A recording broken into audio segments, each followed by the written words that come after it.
더불어민주당은 재산세 완화에 공감대를 모으고 당론으로 추진하기로 했습니다. 저희 민주당 부동산 특위에서는 공급을 어떻게 획기적으로 늘리느냐, 그리고 무주택자와 1가구 1주택자 등에 대한 금융과 세제를 보다 현실에 맞게 조정을 해서 재보선의 참패 원인 중 하나로 부동산 문제를 꼽았던 민주당이 부동산 특위를 꾸렸고요. 한 달 만에 잠정 결론을 내놨습니다. 지금부터 짚어볼 텐데 가장 관심을 모았던 건 재산세, 종부세, 양도세를 어떻게 할 것인가 이거였죠.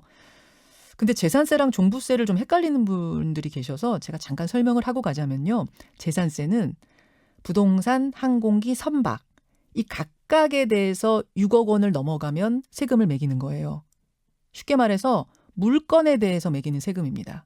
여기서 자동차는 빠집니다. 자동차세가 따로 있기 때문에. 반면에 종부세는 사람이 기준이에요.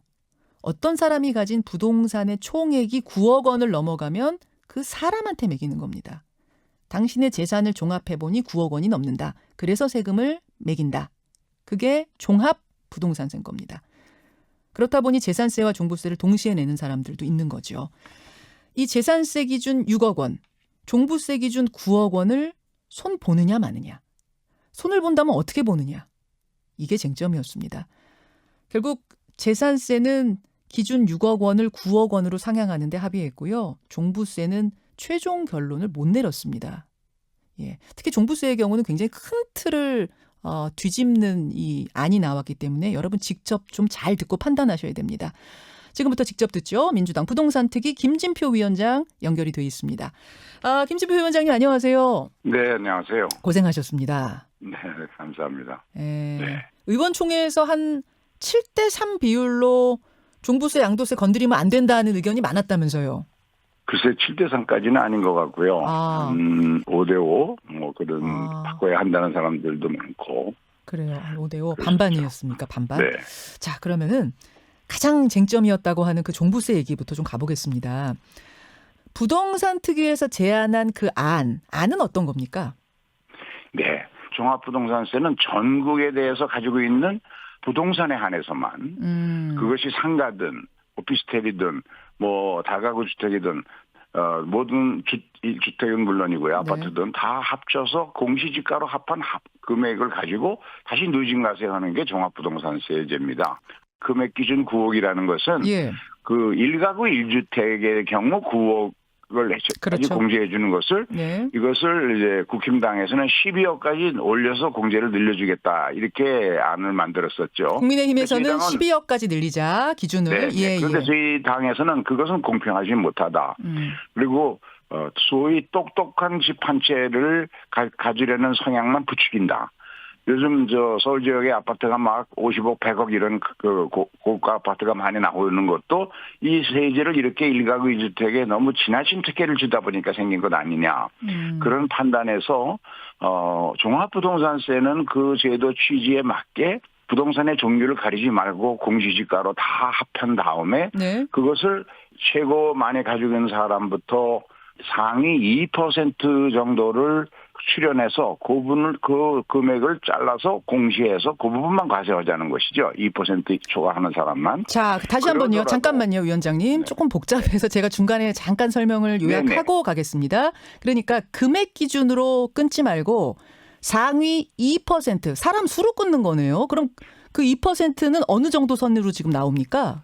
그것을 만일 다른 부동산 없고 한 주택만 가지고 있다고 한다면 약 11억 5천 정도에서 2020년 기준으로 계산하면 2%가 됩니다. 그 금액이 부동산 값이 오르고 내림에 따라서 그럼 2%도 막 계속 바뀔 수 있는 거네요. 사람은 바뀔 수 있는 거죠. 구성원은. 그렇죠. 상위 2%로 끊는다. 그렇게 하는 개편이 제도의 취지에 맞을 뿐더러 공평하다. 제도도 아주 심플해지고 또 가격이 오르내릴 때 9억을 12억으로 올려야 되느냐, 또 몇 년 후에 가면 12억을 또 25로 올려야 되느냐, 이런 불필요한 논쟁은 안 해도 된다. 그런 취지에서 2%. 크게 개편하자는 것이죠. 굉장히 큰 변화네요, 이거는. 그러면 그렇습니다. 그 사람이 부동산을 한 채 가지고 있느냐, 두 채 가지고 있느냐, 세 채 가지고 있느냐 상관없이 그냥 총 해가지고 상위 2%면은 부과하는 식.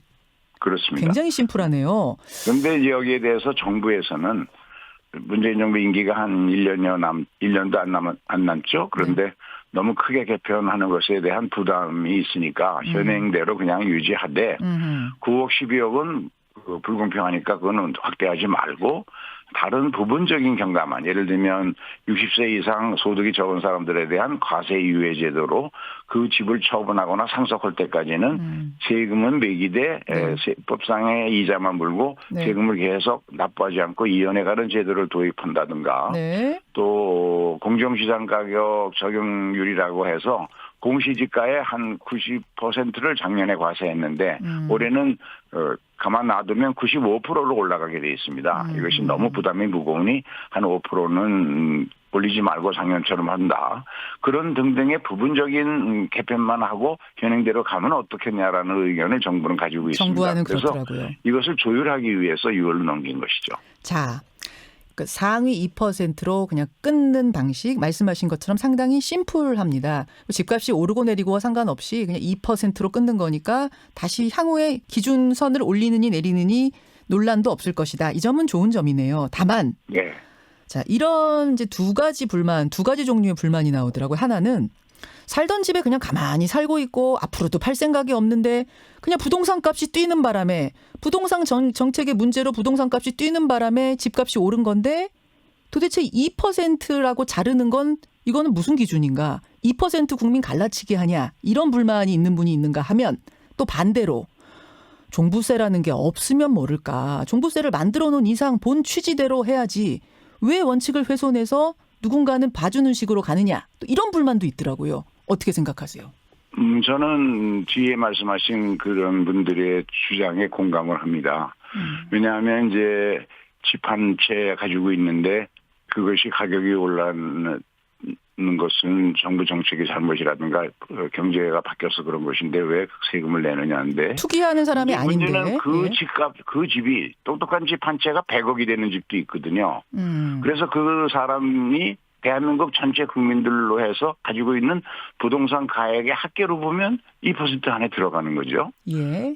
그래서 그런 경우에는 세금을 좀 더 내고 그 대신 그 낸 세금을 늘어난 부분은 한 절반 정도는 지자체에다 주되 지자체가 청년 주거 안정이나 서민 주거 안정을 위해서 특별히 지원할 수 있는 그런 길을 열어놓도록 해서 세금을 내는 사람에게도 어떤 자긍심도 주고 일반 국민들에게 종부세가 그 정도의 세금은 부동산 많이 가지고 있는 분들이니까 좀 내줄 수 있는 거 아니냐라는 수용도를 높일 수 있는 방법이라고 저희 당은 생각했습니다. 근데 지금 다주택자가 아니라 1가구 1주택이어도 금액이 비싸면 그냥 2% 안에 들면 낸다는 거니까 그럼 비싼 집에 사는 예를 들면 100억짜리 1가구 1주택을 예. 부동산을 팔아서 다가구 주택이나 일반 아파트나 상가를 살 수도 있는 것 아니겠습니까? 그런 점에서는 가장 공평한 것은 공시지가의 합계액에 따라서 예. 부동산을 많이 가지고 있는 사람 순서대로 2%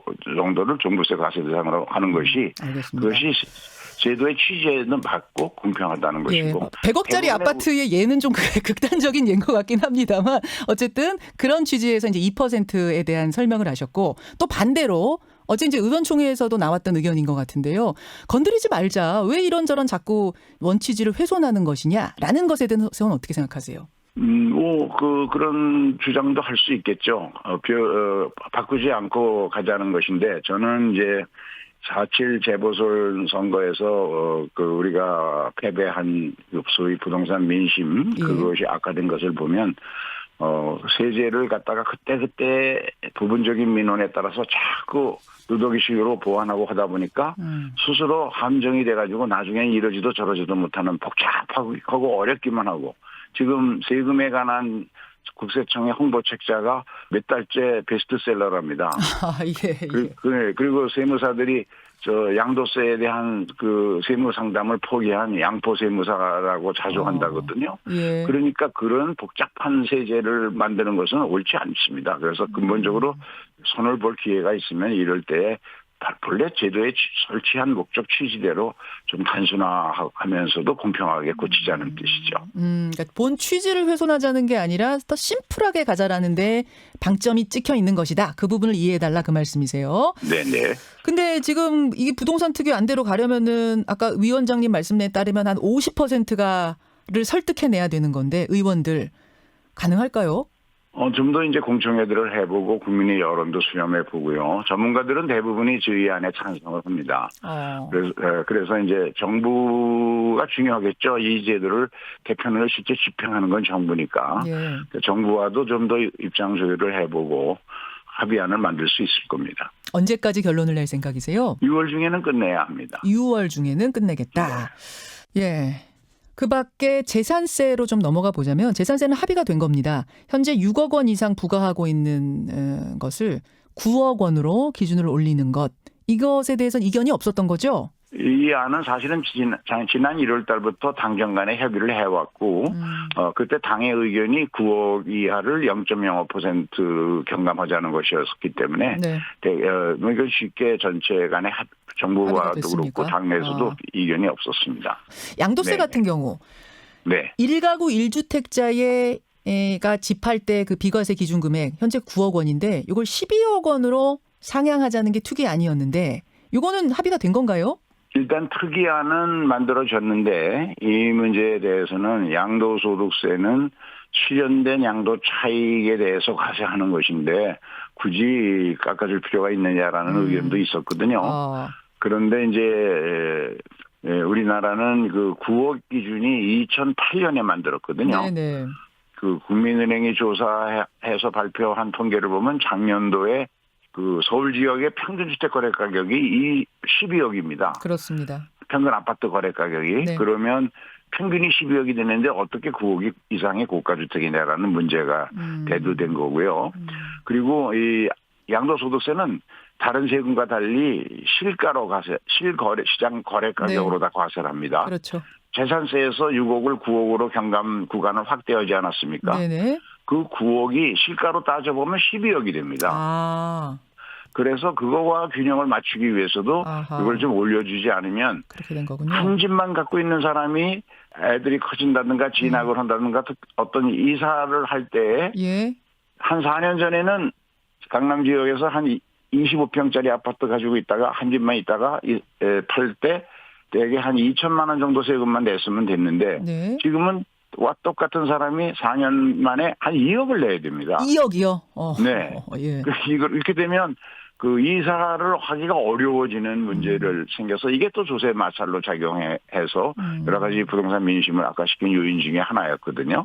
그래서 이 부분은 현실화시켜 주자는 것이고요. 알겠습니다. 근데 다만 그렇게 할 경우 아까 종부세 때 말씀드린 것처럼 1가구 1주택에 대한 특례를 확대하면 똑똑한 집 한 채 현상이 더 가중될 여지가 있기 때문에 저희 특위에서는 양도세에서 세금 부담을 조정하는 방법으로 오래 가지고 그 집에 오래 살면은 공제해주는 장기 보유 특별 공제 제도가 있습니다. 예. 그 장기 보유는 얼마가 기준인가요? 몇 년이나 장기 보유해요? 보유 공제는 이제 10년 이상 가졌을 때 10년. 80%를 다 공제받을 수가 있습니다. 거주의 경우는요? 거주? 네, 10년 이상 보유하고 10년인가요? 거주했을 때. 10년.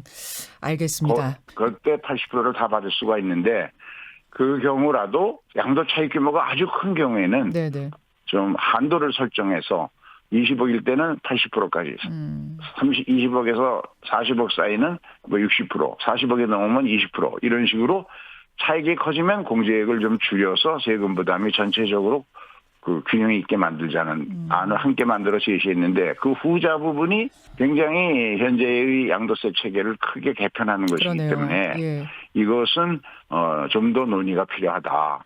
정부에서도 시장에서 어떤 것이 날지 시뮬레이션도 해보고 알겠습니다. 그래서 이걸로 넘겨서 결정하기로 한 것이죠. 역시 양도세도 크게 체계를 변화시키는 거기 때문에 검토를 조금 더 하고 종합부동산세 역시 굉장히 큰 틀을 바꾸는 거기 때문에 역시 검토가 좀 더 필요한 상황. 여러분 6월까지는 여러분의 의견을 많이 보내주셔야 돼요. 그 의견 반영해서 특위가 국민들이 원하는 안을 만들어낼 겁니다. 일단 지금까지의 잠정 결론 설명 잘 들었습니다. 김진표 위원장님 고맙습니다. 감사합니다. 예, 민주당 부동산특위 위원장 김진표 의원이었습니다. 김현정의 뉴스쇼는 청취자 여러분의 참여로 이루어집니다. 트위터, 페이스북, 레인보우 게시판, 그리고 단문 50원, 장문 100원의 유료 문자 샵 1212, 우물정 1212 통해 참여하실 수 있습니다. 김현정의 뉴스쇼, 여러분과 함께 만듭니다.